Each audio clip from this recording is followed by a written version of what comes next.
It's 4 o'clock in the morning. It's the 5th of December 2017. My name is Brian Waller. I'm an Aquarian. I'm a vegan.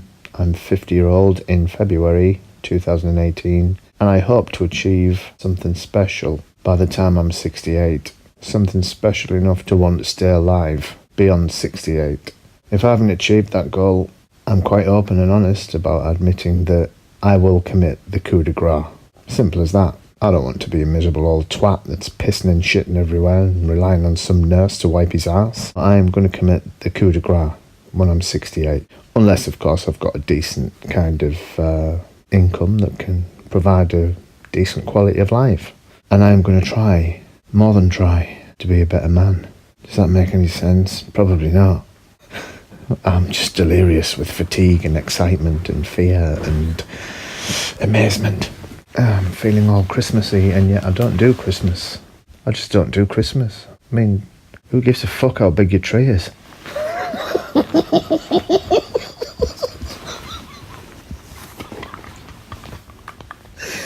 Who gives a fucking shit how many lights you've got on your house? I'm sorry to be rude and swear and curse, but Christmas can go and fuck off. I would like an instant reminder as to how better we'd be as a society if we didn't have Christmas. Look at what it does to people. Forces people into debt and misery and depression and suicide. But worse than that, having to socialise with the unwanted family members that nobody likes. I mean, I think I should expand a little bit there to explain a bit more, you know. I mean, what's worse than all of that put together is seeing young family members, or young families, or young people with families, you know, bits of kids with kids, if you like. You can see they just don't really want to be there. They don't really have anything in common with the family, and yet they're there smiling through gritted teeth with the little branches of the family tree, just to be polite and do the yearly thing. When all they really want to do is be at home with a beer and a couple of pies. Help. You know? Yep. Do we have to really listen to the same fucking stories as last year? I can't take it. Just thought I'd put that out there. I've witnessed it. Just in split-second moments, you know, when you notice the look in people's eyes, it's like, get me out of here. Got look at you, lucky punch. Like a ventriloquist dummy with gritted teeth. Yeah, boy, then. Don't go walk. Been there, done that, seen it all before, you know. It's Christmas. Just crack open a cracker, put your daft hat on and shut the fuck up, will you? Wait, now, there's something not right about society, that they have to lie to the children and pretend that Santa Claus comes down the chimney. That's a Kundalini joke. Anyway, just a random thought. Bicycle, bicycle. Yeah, I want to ride my bicycle. And I want to ride it where I fucking like. Take care, guys. I'm sorry to swear. I thought it might be funny. It probably is. I don't give a fuck. It's the end of the world. Get a grip of yourself. You'll be swearing like fuck when you realise it's all over.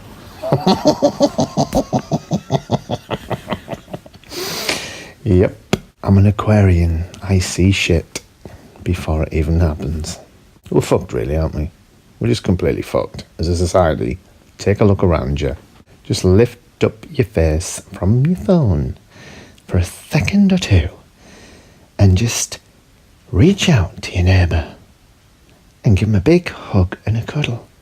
Maybe even offer to paint the gate or do some shopping for them or even help out, you know? Embrace your stranger across the road that you don't know, and yet you judge them quite adequately in your little mind.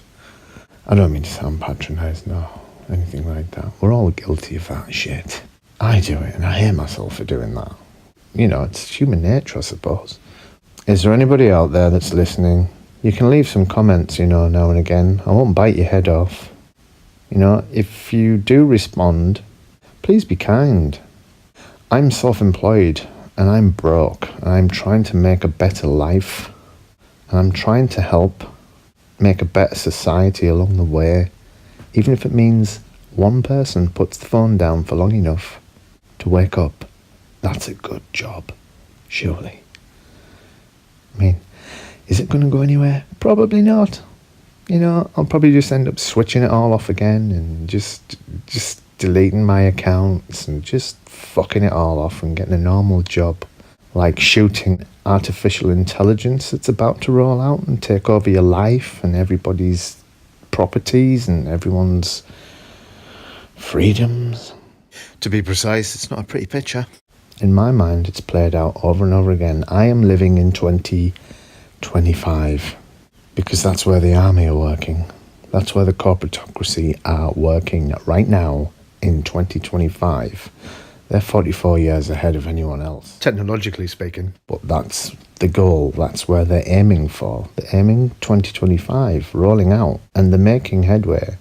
They're starting it now. 5G. Quantum-based computers that open up wormholes to other timelines. That's right. It's real. It's fucking real. And it's fucking scary. Have a great day. Bye-bye now. I decided to formulate a final podcast. Being incognito, I have a scarf on. I have my winter clothing on. So I can pretty much shout and bawl and rehearse and talk about any old nonsense.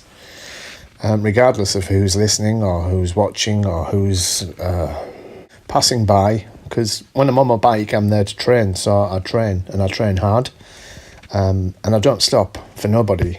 So I just constantly pedal. And sometimes I'm quite open about my thoughts, about talking out loud. I actually seen somebody doing that one day, and I thought, is there no help for these people that are talking to themselves on the street? Then I kind of realised it was somebody having a mobile phone conversation. So because I usually have my hood up and I have a bright light on and I have my scarf around my face, it just looks like I'm having a chat on a phone call. So I can pretty much get away with all the crazy, creative rehearsal speaking parts that I want, really. Make social observations and people observing and stupid people observing. It just gets me how many people can be they make themselves so vulnerable because of technology, especially at night time. Like walking around in the dark with no reflective gear on. They're liable to get run over by a crazy guy on a bike. And the amount of traffic and cars that just think to themselves as they're pulling out of the junction, it's only a cyclist, I'll beat him. They don't seem to realise how fast I'm going. I've had so many near misses, I feel like Keanu Reeves in The Matrix. Seriously, folks. Seriously. I don't mess around. I judge everything to the final detail. There was once I travelled right across this traffic light system, and I travelled into a crossfire of two cars going past each other in the opposite direction, within an inch of each side. I didn't flinch an inch. I didn't even question it. I just did it. I was in the zone. I was in the zone earlier on this evening as I was travelling along the seafront in a place which is my hometown. It's Seaton Carew, to be honest, and I need to stop saying that, to be honest. I've got myself out. Yeah, I was just making social observations, and I went past a young family, a guy and his wife, 2 children, a little dog called Harry, who nearly took me out, to be honest. Nearly took me out off my bike, nearly tripped me up. But me being me, I said, I think Harry might need a haircut. Nobody seems to want to socialise these days. They're too busy faffing around and being weird. I was just making a polite observation, a polite conversation, and just didn't get anywhere. So anyway, I kept riding, and I noticed that the mother of the children was just completely unaware of my presence, and she wasn't even really that bothered about children around her. She was too busy taking a nighttime photograph of a wind farm in the distance that was impossible to pick up on any camera or any modern device. And I just rode off, and I said to myself out loud, And that's probably why they shot the gorilla. yeah, Harambe. God rest him. And I hope he's on the gates of heaven. Yeah. Anyway, I think that's about it for me today.